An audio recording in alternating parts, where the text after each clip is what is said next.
Hello, Commanders. Automatic Gamer here, and welcome to my NFL Week 10 predictions. The trade deadline is officially over. It just ended, I think, yesterday at 4 p.m. So we got some new trades going on, which maybe will help out a few teams heading into this week. Might benefit either of the teams for wins or draft picks or something like that, but who knows? We got a few different avenues to go on with these trades coming in here and there. So I'll explain those later on when I get into the games. And yeah, let's start things off. Starting things off with Thursday Night Football, you have a AFC West showdown. You have the Denver Broncos facing off against the Las Vegas Raiders. And now, for the Raiders, of course, losing to the Jaguars last week, and well,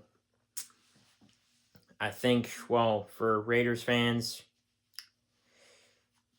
I don't know for any optimism. I mean, Geno Smith, obviously, stopgap quarterback. I mean, and then you couldn't even get Aston Genty going in that run game, even though he was the number one running back that you were drafting this year, and you were like, oh, we're gonna have a running back and a running game this year, so that's gonna be good. But of course, you have no run game. You're kind of trying to figure out your quarterback position, trying to figure out your offense, your defense. You need to figure out. Pete Carroll coming in as head coach. I mean, that's something still at least. And of course, it's not going the greatest in Vegas if you're a Raiders fan and for the fan base.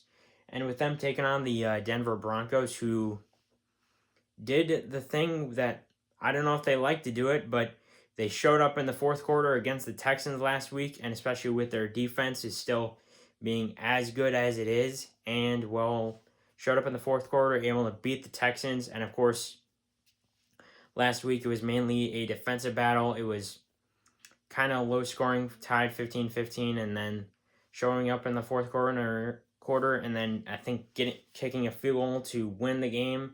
So that's interesting. Hopefully they can show up for a full week off this divisional match, this AFC West showdown, even though it is a divisional match, and you never know how things are going to pan out in those games. But I mean, for this, regardless, I think if the Broncos show up in all four quarters of the game, or just in the second half, or just in the fourth quarter, I think they're still going to beat Geno Smith and Pete Carroll for the Las Vegas Raiders. So for this, I'm going to go with Bo Nix and the Denver Broncos to win this game. And Raiders fans, I think you just need to find a solid quarterback after Geno Smith being your stopgap guy. Next, following that, we have the Atlanta Falcons facing off against the Indianapolis Colts at 8 o'clock, 8:30, so you better wake up for that one. Now for the Falcons, I'll get into Indiana Jones and the Colts in a second, but yeah, for the Falcons, faced off against the Pats last week, and of course, almost could have had their revenge game for that 28-3 Super Bowl, making up for that, but yeah, missing that extra point and field goal, that just cost them the game. And of course, yeah, the Falcons looked good off that one minor hiccup off that extra point, and yeah, things just fell apart from there, and the Patriots just came out with a win, even though Drake May didn't have his best game. And yeah, for the Falcons, who knows of the identity of their team, because now they're in third place in the NFC South, and of course, Panthers are now in second place, better than the Falcons, and Buccaneers, of course, still leading the way, and the Saints, of course, in last place, even though Tyler Shook, he didn't really look too bad for the Saints, though, I'm going to say that. And them facing off against the Indianapolis Colts. The Colts, of course, Of course, losing to the Steelers for some reason. Daniel Jones off that whole Indiana Jones Mile High thing. Came back down to earth and was like, oh gosh, had a few costly turnovers. Couldn't get Jonathan Taylor going in the run game, which was awful. Of course, still have a great defense. And I think that trade from Sauce Gardner from the Jets, because they just got 2 first-round picks. Who knows if the Jets are actually going to use them the right way? Because, well, it's the Jets, and I don't believe in their front office at all. Yeah, I think that'll make their defense look even better than what it actually is for another cornerback. But I would say, like, Jets, why couldn't you traded it to the Miami Dolphins? Like, the Dolphins don't even have a corner. They're just too circled off to do anything. They don't have any cornerbacks. And, I mean, yeah, 2 first-round picks off Sauce Gardner for the Colts make their defense even better than what it already is. And, of course, they already have a solid offense with Daniel Jones and Jonathan Taylor in that run game. So, I mean, for this, I'm going to give the edge to Indiana Jones and the Indianapolis Colts. And Falcons, you guys just need to figure, let's just say, a lot of things out on your team. Following that, we have...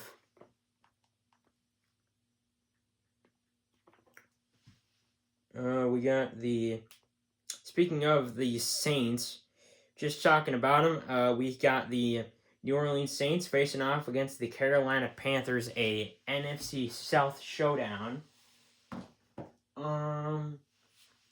So the Saints, Tyler Shook didn't look too bad. Of course, still got Chris Olave. I mean, of course, before they moved on to Tyler Shook, of course, he had Spencer Rattler. Of course, that final few stretches, he didn't look too bad. He looked pretty good on the Saints. So, I mean, was it a mistake? I'm not certain. I mean, Spencer Rattler, Tyler Shook, they have to be playing out of their minds if they want to win the NFC South. And regardless, I mean, it's still winnable, but they just have to play phenomenal and out of their minds, and also need to restructure a few things on the offense and defense, and also maybe a little bit in the run game, and also with the weapons that they have on their team. And with them facing off against the Carolina Panthers, massive shout to the Panthers, by the way, getting it done, beating the, well, I don't want to say crap out of the Green Bay Packers, but thank you for doing that and for not listening to a team with ugly-ass jerseys on. Oh my gosh, who thought of that? Like, for the Packers, like, throwback uniforms, like, ugly, like, brown uniforms, like, there is no green and gold in them, and we're like, you know what, we're just going to throw on ugly jerseys and play on our home turf and see if we can win. Yeah, and look how that turned out. No team's going to be like, we're losing to a team with these for jerseys. A bag of poodoo. Yeah, that's not happening. So, Panthers, Bryce Young, I mean, didn't have the best game, but, I mean, well, that defense for the Panthers, just amazing. And, of course, the star of the show, Rico Donald. Pay the man, pay the Panther in that run game. He was just amazing, lighting up the defense, and it was awesome to watch. See some more justice in this world. The Packers lose, the Lions lose, and the Vikings win. Couldn't be a little bit of a better weekend, and the Cowboys lost, so that's another great thing. And yeah, for them facing off against Saints, I mean, yeah, Bryce Young, Rico Donald. Bryce Young's looking kind of better and better, especially Rico Donald in the run game, and of course, have a pretty good, I mean, it's not the greatest defense in the world, but it's pretty solid. So I'm going to give the Panthers a little bit of an edge here, and I'm going to say with the Panthers, with the run game, and with maybe a little bit of a more solid defense, especially with last week, I'm going to give the Carolina Panthers the win. And Panthers fans, you're probably very happy about all this. And yeah, I couldn't be as happy for Panthers fans as I am right now. And on to our next game, we have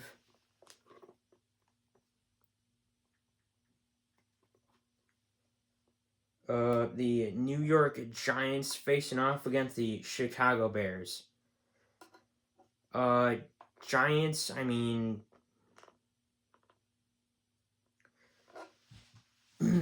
it just, I don't know, because, well, it just sucks that they lost Cam Scatterboo. it just sucks.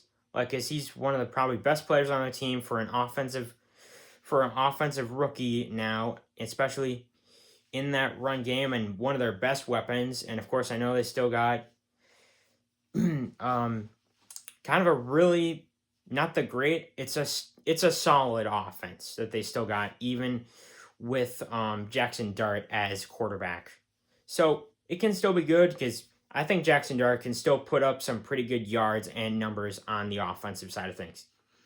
Now on the defense, a little to be desired, but going up against the Chicago Bears, where Caleb Williams was put to a true test against the Cincinnati Bengals, who have a pretty atrocious defense. I mean, that's fine, besides Trey Hendrickson, of course. And I mean, for this game, Caleb Williams and Rome Odunze and everyone else that's there, I'm going to give even though they don't have Cam Skattebo and they have a still pretty solid offense, and potentially I think their defense can shut down Chicago, I'm going to give the Giants the win, and please, Bears, just stop this win streak. I just don't know. I mean, our division, the NFC North, is still wide open, so the Vikings, justice can still be served, and we can still win this division. So I'll get to our game in a little bit. Just wanted to say our division is still wide open, even with everything that's been going on.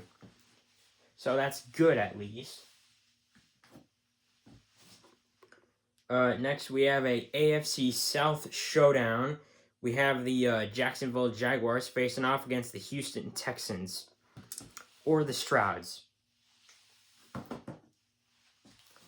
Now, Jacksonville Jaguars, of course, able to beat the Raiders, and of course, made a 68-yard field goal in the first quarter of that game.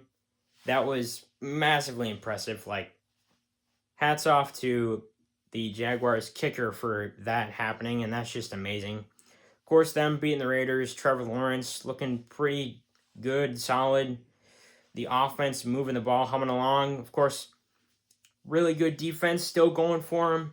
And of course, I mean, main competition in that AFC South is going to be the Colts. I mean, if the Texans can get things turned around on the offense, and then they can potentially go on a run. And of course, I know last week for the Texans, their offense still isn't great. CJ Stroud didn't really have his best game, or didn't look great at all, besides the defense, of course, which can do nothing wrong. So this might be, maybe it'll be a defensive battle, even though it is a divisional game. Can go either way.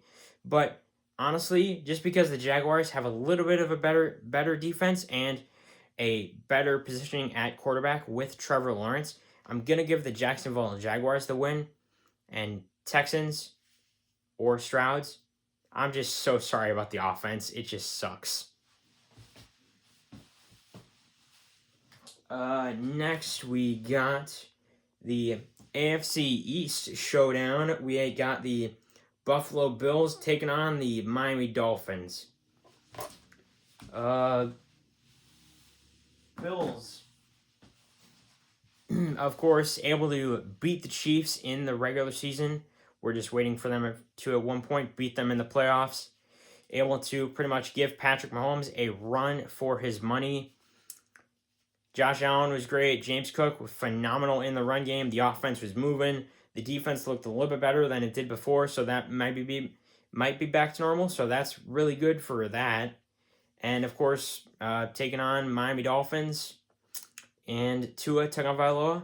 I mean, the Dolphins, I'm just gonna say this: you'll always have that Falcons game from this year, but yeah, everything immediately fell apart when they faced the Ravens on that Thursday Night Football game. And we all remember the last time that these two played, Bills ended up winning, even though, I mean, it is being played in Miami, so maybe it gives them a tiny bit of an edge, I think. So, I mean, but for this, maybe it'll give them an edge, but who knows? Dolphins still have Devin Achane and Jalen Waddle, two great weapons, one wide receiver and one in the run game, so that's just awesome.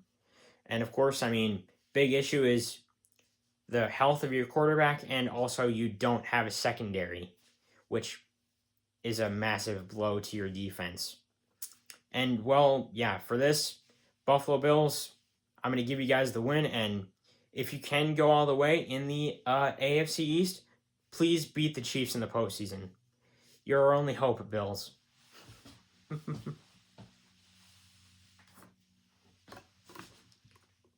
Next, you got the battle of the purple teams. You got the Minnesota Vikings facing off against the Baltimore Ravens. The battle of the purple teams. All right, let's do this. The Vikings. Last week, massive win. 4-4. We desperately needed that. Still in last place in the division. But it's wide open and anything can happen. And plus, the Packers and Lions just lost. So that's a massive W and win. And the Cowboys lost, so that's another good thing. And, of course, able to shut down anything that the Lions were doing. Jared Goff was being sacked left and right. We were able to stop Jahmyr Gibbs and David Montgomery from anything that they were doing.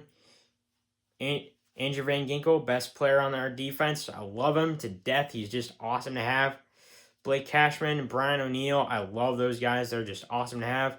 And I know, of course, biggest concern is always going to be that secondary for us, even though we do have cornerbacks to have like Isaiah Rodgers, who is just awesome. And, of course, defense showed up, and offense, it looked 10 times better with J.J. McCarthy at the helm instead of Carson Wentz at quarterback. So I'm happy that experiment is over. And going up against this Baltimore Ravens team with Lamar Jackson back, but being played at home in US Bank Stadium, it's going to give us a huge edge because you know that crowd at US Bank is going to be extremely loud for Lamar Jackson to focus, hopefully, and for King Henry, which is another one of my big concerns because we need to stop King Henry in that run game. And I know, of course, Ravens have a really good defense and a lot of weapons on the offense with King Henry, Zay Flowers, Isaiah Likely, and, of course, Mark Andrews, who had those 2 or 3 touchdowns last week against Dolphins on Thursday Night Football. So that's another factor.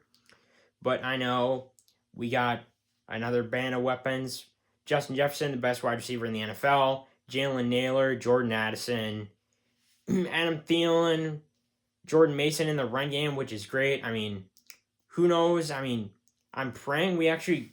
Well, Aaron Jones, I mean, I'm concerned about him because of his injury, so I'll keep us updated on when he's going to get back here soon. Hopefully really quick, especially with everybody on the offense. But yeah, I hope he comes back soon. If he came back for this game, that would be awesome. But right now, I don't think he will because I don't know about the injury. If it was like minor or something like season ending, I don't think it was season ending. Because I think it was just something minor. So I think he'll be gone for hopefully just a few more weeks because our run game is a little bit better with Jordan Mason and Aaron Jones. So I still think we have plenty of opportunities to win this game and the NFC North. So with the amount of depth and weapons that we have on this team, I'm going to go with the Minnesota Vikings to beat the other purple team, the Baltimore Ravens. And I'm just going to get ready for the battle of the purple teams for the Minnesota Vikings. So Skull Vikings and, I mean, Ravens, I do like you a little bit, but the other purple team, the Minnesota Vikings, is better.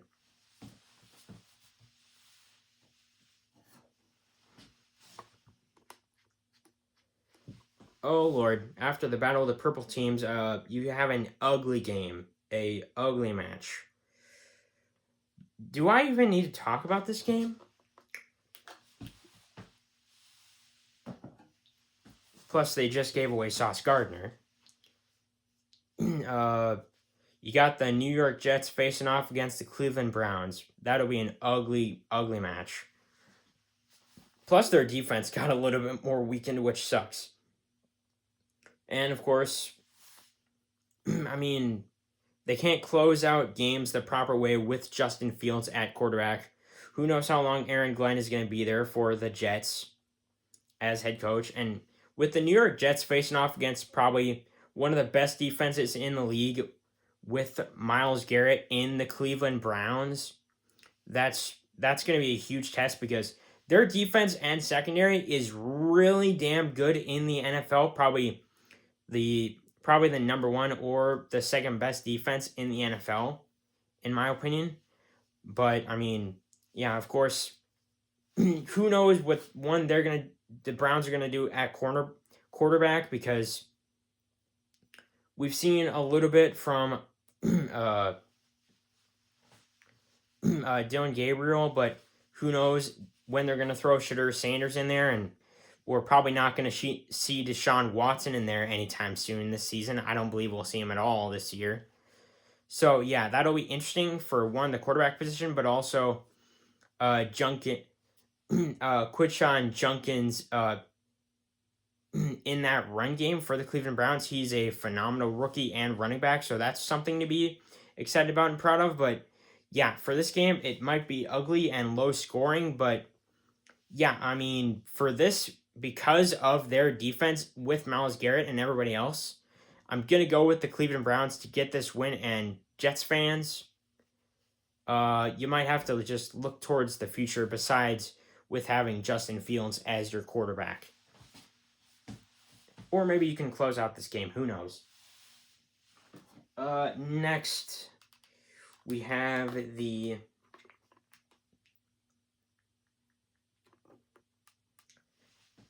New England Patriots facing off against the Tampa Bay Buccaneers. Please, Bucs, you got this. Please, Buccaneers, do this. Someone needs to knock off the Pats. I don't want to see the Empire Strikes Back. So, yeah. Patriots, Drake May didn't have his best game.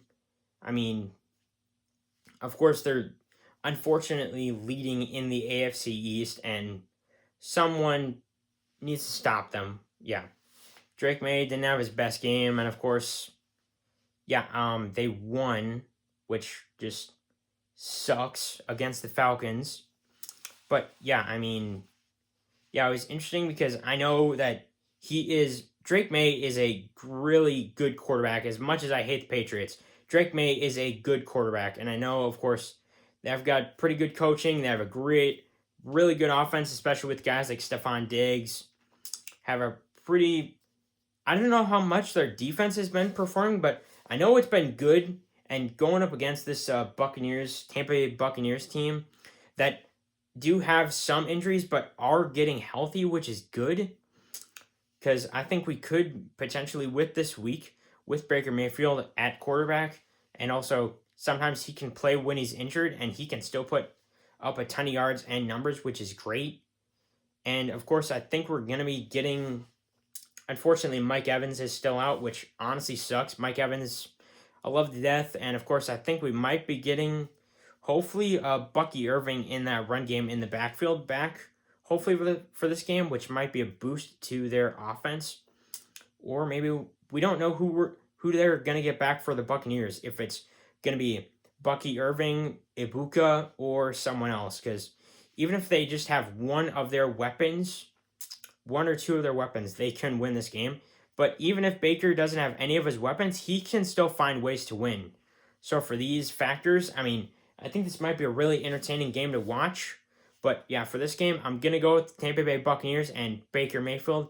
Just keep on baking some good cookies and baking up those wins. Next, we have, after this game,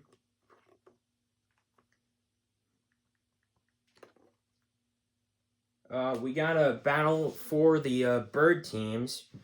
We got the Arizona Cardinals taking on the Seattle Seahawks. The Cardinals. I think Jacoby... This might be controversial and a little bit of a hot take, but I think Jacoby Brissett is a better quarterback than Kyler Murray for the Arizona Cardinals. Because, I mean, we all know the ceiling of Kyler Murray and what he can and cannot do. But as soon as Jacoby Brissett came in for that Monday Night Football game against the Cowboys, he just lit things up. The offense was moving, the defense was going, getting plenty of sacks on Dak Prescott. Yeah, the defense was great, especially with guys like Josh Sweat and everyone else. And of course, on the offense with guys like Marvin Harrison Jr. and all that. So this Cardinals team, it looks already way better with someone different under center being Jacoby Brissett. So that's amazing to watch. And of course, taking on the Seattle Seahawks with Sam Darnold at quarterback. The Seattle Seahawks able to slice and dice their way through this game against the Washington Commanders last week, where the Commanders got just beat up and suffered a litany of injuries. So I'm not going to judge the Commanders too much on their game coming up, which I'll get to pretty soon. But yeah, for Sam Darnold, threw I think 3 or 4 touchdowns, put up a ton of yards and numbers, so that's really good. Jackson Smith and Njigba JSN is one of the top wide receivers in the NFL. And of course, it's still great to have Cooper Kupp have a really solid offense, a really good defense. So for this game, I know it's an NFC West divisional showdown, but yeah, I'm going to give, even though, yeah, this might be a really fun game and interesting to watch, I'm going to give the edge to the Seattle Seahawks and Sam Darnold to win this game, even though Cardinals, you look a lot better with Jacoby Brissett under center at quarterback, so that's something at least. Following that, we have another NFC West showdown. We got the LA Rams facing off against the San Francisco 49ers. 49ers, they keep getting injured, which sucks. You got more guys being out on your team. And they somehow, some way, can somehow pull off wins even if they're a beat-up team on the offense. Especially only if their one guy available to them is CMC Christian McCaffrey. And if you're just running the ball through Christian McCaffrey, it's still working. Like the Seahawks are running the ball through JSN, Jackson Smith and Njigba. So that's something, and I mean, well, yeah. But yeah, the 49ers, incredibly beat up football team, and going up against this LA Rams squad with Matthew Stafford and guys like Puka Nacua, which is one of the best wide receivers in the NFL. Second or third to the best wide receiver, Justin Jefferson, of course. And, of course, Devontae Adams. Those two, of course, can have themselves plenty of good days, especially on the offense. And, of course, having a really good, solid defense and a great secondary going up against this 49ers team and squad. And, of course, Robert Saleh being the big factor on the 49ers defense, who has really transformed how the defense has looked. So this may be a very close competitive game, given how last time this team faced off. But, I mean, it wouldn't surprise me if the Rams for this game split with the 49ers and won this game. So then after that, depending on if both teams made it into the postseason, they may have a little bit of a rubber match heading into the playoffs, depending on if they make it there. But for this game, just because they're a little bit beat up, I'm going to go with the LA Rams and Matthew Stafford to get this win. And 49ers, just get healthy. Same with the Commanders, but I'll get to them in a second.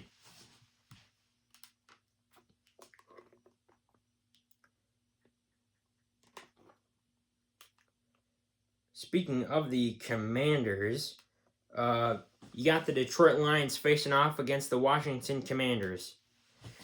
Now, both these teams suffering a litany of injuries. Of course, yeah, Jane Daniels get hurt. You still don't have Terry McLaurin in there, which just sucks on the offensive side of things.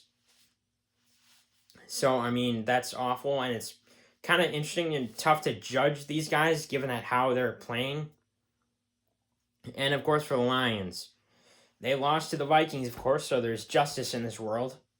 That's a good thing. And, of course, Lions suffered a good amount of injuries in that game. I think it was 6 guys on their offense and a couple on their defense going down, so that's not great. So it's tough to judge both these teams, considering they're a little bit beat up on the offense and defense and secondary. So that's not great. But yeah, for this game, yeah, I don't really know what avenue to predict this match because they're both beat up teams. But for this game, yeah, because they're both beat up, I don't know how to judge or predict this. I'm gonna go with the Washington Commanders to get this upset win. So yeah, for this game, even though Jane Daniels is out, hopefully not for too much longer with that dislocation in his arm for that injury that he had. Yeah, I'm going to go with the Washington Commanders to get this win. I wouldn't be surprised if this is a low scoring and a ugly match to watch on TV though. Just get healthy Commanders. Then on Sunday Night Football, you got the Pittsburgh Steelers facing off against the LA Chargers. The Steelers able to beat down on Daniel Jones and the Indianapolis Colts. TJ Watt and the Steelers having themselves a day, especially on the defense. Aaron Rodgers, of course, able to get the ball out easily to guys like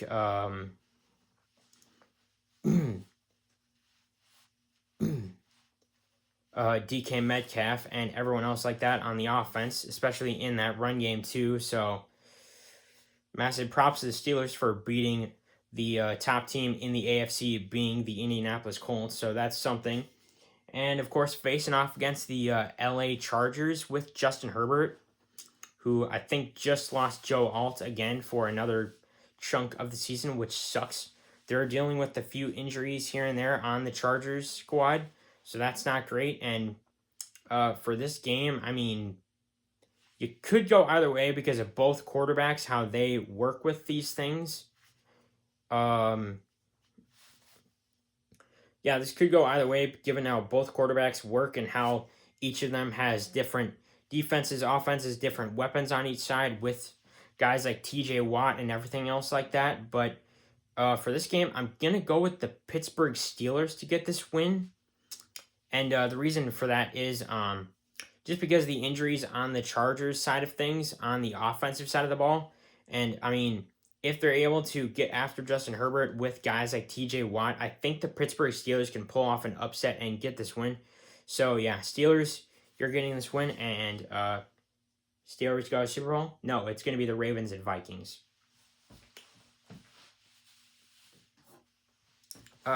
Finally, on Monday Night Football, you got the Green Bay Packers facing off against the Philadelphia Eagles. Now, the Eagles didn't really have to do much since it was their bye week, and they get to watch, I think, their entire division lose, so that's something, still leading in the NFC East. And going up against this Green Bay Packers team, yeah. I'm going to try to get through this one without laughing because of what happened. The Packers suffering a humiliating defeat in humiliating uniforms, which caused them to lose anyway. If you're going to play a team, don't wear humiliating uniforms and say, hey, these uniforms say we're a bad team and we deserve to lose, because that's what the Packers said when they wore these uniforms. I don't know what the hell they were thinking for a throwback OG uniform, but yeah, that's what they said. We're frauds, we suck, and we deserve to lose these games. That's what they said. So, yeah, that's something. And Jordan Love, he holds back the Packers. He holds them back, and that's good. And also, he doesn't deserve all that money he's getting paid. And plus, he's a bad quarterback, and everyone in the media has been saying it. Jordan Love's a bust. He's a wash-up on this Green Bay team, and I agree. Every time I've seen him play, and especially how all my friends have been saying about him, he's awful. He is not that good. And especially with all the injuries that the Packers have going for him and having a little bit of a identity crisis and not really that good, too much of a defense. And especially with guys like Tucker Kraft and some other players going down on the offense, which is not great. And of course, yeah, I mean, why would you, one, draft Matthew Golden if you're not using him on your offense? And two, you get Micah Parsons from the Cowboys just a few weeks before the season starts, and you're not going to use him on your defense. So What are you doing, Packers? But I'm not going to tell my rival what to do, besides not to wear ugly jerseys. But keep wearing the ugly jerseys because then you'll lose more games. But yeah, going up against the Philadelphia Eagles, yeah, the Eagles able to enjoy the bye week, get more power going to them. Of course, the last time they played, they won, and Jalen Hurts able to be playing very well, getting a ton of yards, a ton of numbers. Saquon Barkley was able to get things going, which is good. And of course, their run game was nice. Their defense is still really good and top notch. And their secondary is still pretty solid. But I still want to say thanks to Eagles for Isaiah Rodgers. He loves being on the Vikings and wearing purple and gold. So that's nice. And of course, yeah, it's going to be a rough time for the Green Bay Packers going up against this Philadelphia Eagles team. So for this game, I'm going to go with the Green Bay Packers. I mean, no. That's vomit. I'm going to go with the Philadelphia Eagles, not the disgusting jersey-wearing Green Bay Packers. I'm going to go with the Philadelphia Eagles to get this win. And yeah, Philadelphia Eagles, I do not like you guys, but I hate the Packers a little bit more than you. So that's something at least. So yeah, that is my 2025-2026 NFL Week 10 predictions. Let me know if you disagree with any of this in the comments below. And also, if you want to talk more football or anything else with me, subscribe to my channel and join my Discord. The link is in the description. And I will see you on the football field, Commanders.